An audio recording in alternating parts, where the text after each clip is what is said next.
all right, take two, because I recorded like 5 minutes worth of content and iMovie froze in this stupid way where my eyes were like squinting and I was just making this like derp face that looked like I was stroking out.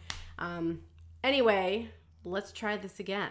I was talking about how I was thinking about maybe doing one of those spray tans that like where you like wear these like little thin stringy doohickeys and then they spray the whole body. And because I realized how white I am, you know, revelation, I'm really white. But you know, the problem with tanning in general is that I can't go in the sun for long periods of time because I burn. Like I burn really red. I still have scars from times where I burned so bad that it like blistered and like crispy fried. Like it's bad. I'm probably going to have cancer someday, but I'm not going to risk further insult to injury. So, and then apparently they have those tanning beds, and I thought, hey, like there's an idea. If you're not claustrophobic, which I don't think I want to do one of those things, but it turns out that regardless, those are still cancerous too. And, you know, the difference between tanning beds and going tanning in the sun is that with tanning beds, you're paying someone to give you cancer, whereas you could just go outside and get it for free. Sun. So I heard about the spray tan thing, and they promise not to make you orange. I tried a few years ago. I tried one of those lotions, the self-tanning lotions like they used to have in the 90s that used to turn you orange, and it turns out they still turn you orange. I applied them to my feet first, and my feet looked like they were going to run for president. So that's out of the question. So yeah, I found a place locally that does it, and I'm really strongly thinking about it because the way I see it is, you know, when I have some color in me, I think I look better, unless I don't see as many of my flaws when I have some color, and I've got to look good to me, right? And I also, you know, aside from you guys needing to see me looking lovely, I have to like what I see when I look in the mirror. So those are my thoughts. If any girls are watching this and you've ever done a spray tan, let me know what you think. I'm really curious. I was thinking about putting it up like Facebook and asking people, and maybe I will, but I don't know if I want that many people chiming in. I don't know. I suppose this is just as public, but I don't think as many people actually look at this. And follow up from last week.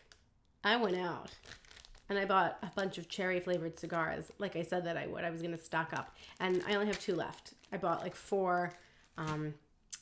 And they were lovely, and I took a lovely stroll, and I smoked my cigars, and I probably will do it tonight or sometime this weekend again.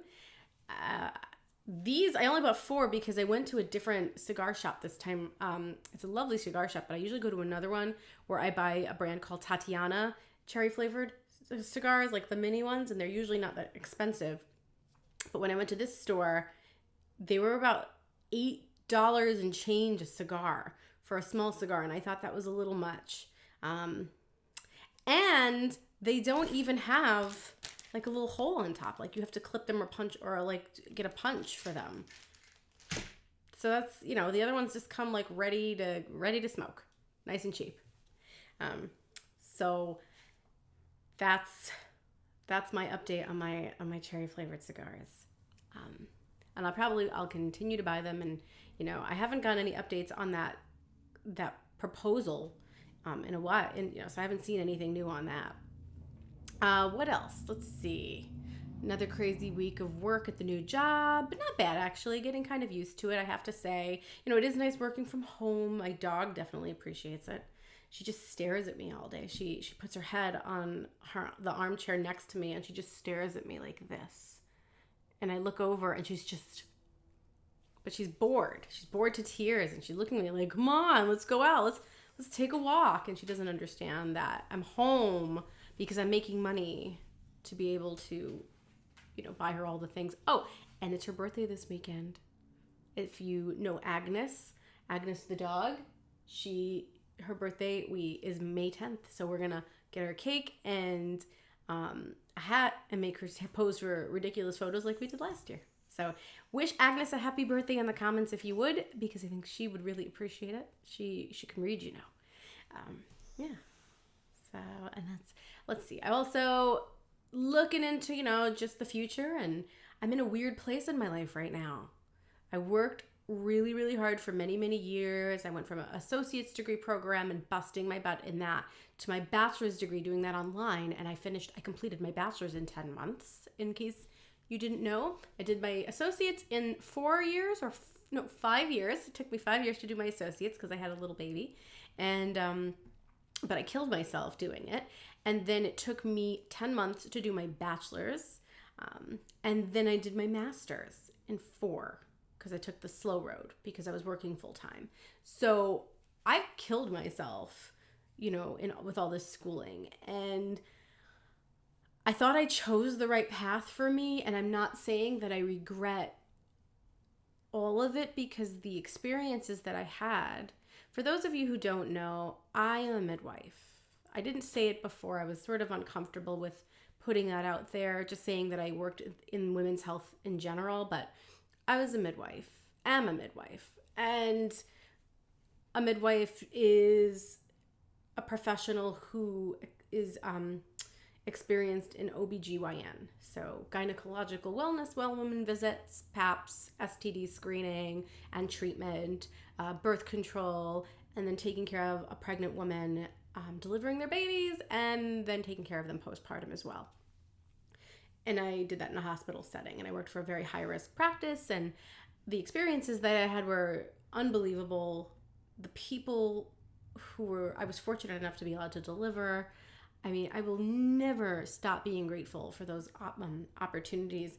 And so, like I said, I can't say that I fully regret it, but while I was in school to become a midwife, I became very sick. I became very acutely ill, and I became emaciated, malnourished, and I didn't know what was wrong with me. And I really didn't like my school, and I really didn't like the people that I went to school with the exception of maybe 2 people, but I hated the experience.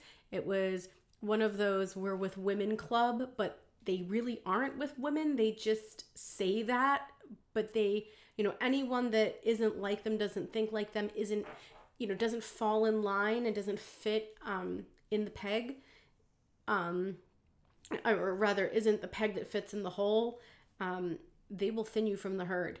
So I didn't like that experience to begin with. I thought it was very catty, very angry. It's very cliquey. But I loved the work itself. And so I thought, because I was going into it with the right intentions, that it would serve me well.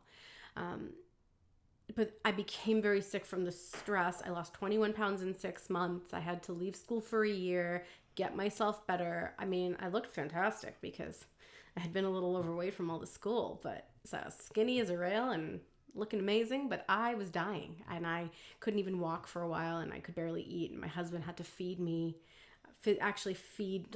feed me, and I was in and out of the hospital. It was just a terrible, terrible time. And the depression, because you think you're dying, it took its toll on me significantly. But I thought, it's all going to be worth it. I'm going to do this. I'm going to be a medical provider. I'm going to be doing something really important.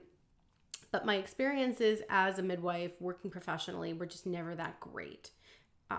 Even when I worked with some wonderful, wonderful people, you get these bad apples that spoil the bunch, and they just ruin it for everyone. And aside from that, it is taxing on your body to, it's one thing to not sleep for 24 hours. And a lot of the times I wasn't sleeping for 24 hours straight. You get used to it because you know that the end is coming. But there were times where I wasn't sleeping for 36 hours and sometimes 48. And that did happen several times, and especially over the winter, this past winter, for like 6+ weeks straight. Every week I was working over 60 hours minimum, except for 2 weeks, and 2 very far apart weeks. And then I was working, 1 week I worked over 80 hours. And every single call shift that I didn't sleep at all. I had to beg them not to call me for 20 minutes so I could close my eyes, but I didn't sleep over 36 hours. And I remember smacking myself in the face to keep myself awake on the highway. And I just was like, I can't die like this. And not getting sleep is so unhealthy. And I know somebody has to do it, right? But, for me, it was taking its toll. It was causing more inflammation in my body. It was causing my immune system to cry out in distress. The pain that I was feeling, I wasn't sleeping. I mean, my body was haywire and it wasn't tolerating it well. In the end, it was a very thankless place that I worked for, and leaving was the best decision, even though it wasn't, entirely up to me, and my body was trying to tell me like, you have to stop. It's still a traumatic situation that I even left it all. And, so I'm sort of left in this place where I went through all the schooling. I did all the right things. I made all the right decisions. And here I am in my 30s, and I have no idea what I'm doing. Like, none. And some people might say, well, you're still young. Maybe go back to school again. Maybe be a nurse practitioner. Maybe do something else entirely. And I have thought about it. And the truth is that deep down, I would love to do that. I really would. But I can't. I don't have, in my 20s, I had all this stamina and all this energy. And then I did my master's degree, and I was already burning out by the time I started my master's degree. And by the time I finished my master's degree, I had become so chronic. I had a chronic illness from it. And it was very clear to me that I was no longer, really capable of doing all this. And then there's adult ADHD that kicks in. And there's Alice. You can say hi to Alice, who's going to push the door open because she just can't help herself. Alice. All right, we'll see what she does. But anyway, then there was the paper writing. And for any of you who have been through a master's degree program or even a bachelor's degree program, there is formatting. There's citations. There's APA style and there's MLA style, and that's where you write a paper in a certain format, and it has to be written a certain way, and paragraphs have to be, set a certain way, and you have to cite your references a certain way, and then I understand how needing to cite your resources and all, but basically what the whole process did was I used to write. I used to actually write when I was younger. I wrote poetry. I wrote stories. I mean, I can write. I'm a great writer. My father was a writer. My father wanted to be a screenwriter. So I am all about creative writing. College sucked the creativity right out of everything for me. I no longer like writing. I won't do it anymore. It's very, very rare that I will actually write even creatively because the process burnt me out so badly. The truth is I really don't do very well writing scholarly papers. I'm not good at it. Some people are fantastic at it and I'm not. And I think it's an unnecessary, crap fest where you have to, they say that better to say, what's the saying in few words, like don't say in 10 words when 3 words will do. That's the general idea. Well, scholarly papers have the complete opposite idea, which is say in as many words when, don't be sufficient. Don't be concise. Use 100 words, even if 10 words will do.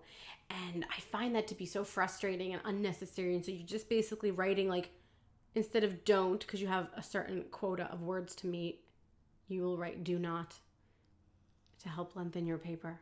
It blew everything out for me. So I know if I go back to school, then I will have to write more papers. And quite frankly, that is the number one thing that is stopping me from even considering it. And second is I really don't know what the hell I would even do at this point. I don't know if I want to stay in the medical field.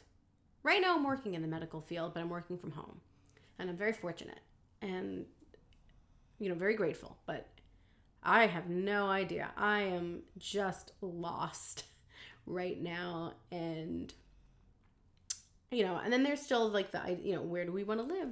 Do we sell the house? Do we, we're staying put for now, but maybe we'll move next year. I don't know. So I'm still looking into Florida. If anybody has ideas, I have a couple of ideas, and I guess we could talk about that at another time. I had planned to talk more about Biden and his deficit in this video, but I think it just turned into a long discussion about me being lost.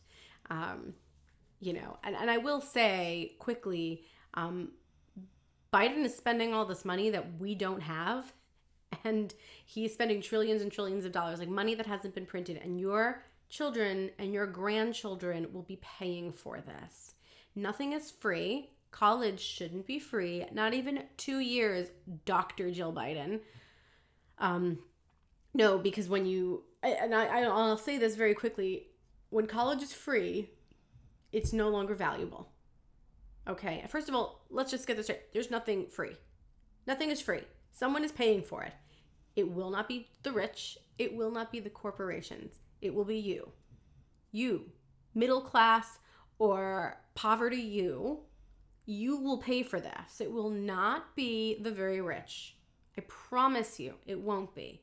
Okay? So they're lying to you. Anything that you make free, and again, nothing is actually free, you will devalue. Think about it. They're like, if you think about things that were really popular when we were younger, I don't know. I mean, anything that was mass produced that we really enjoyed, and now you can find it in the bargain bin, at most dollar stores, because it's cheapened now. I don't know if that's even a good analogy. That was actually kind of a shitty one. That was stupid. God damn.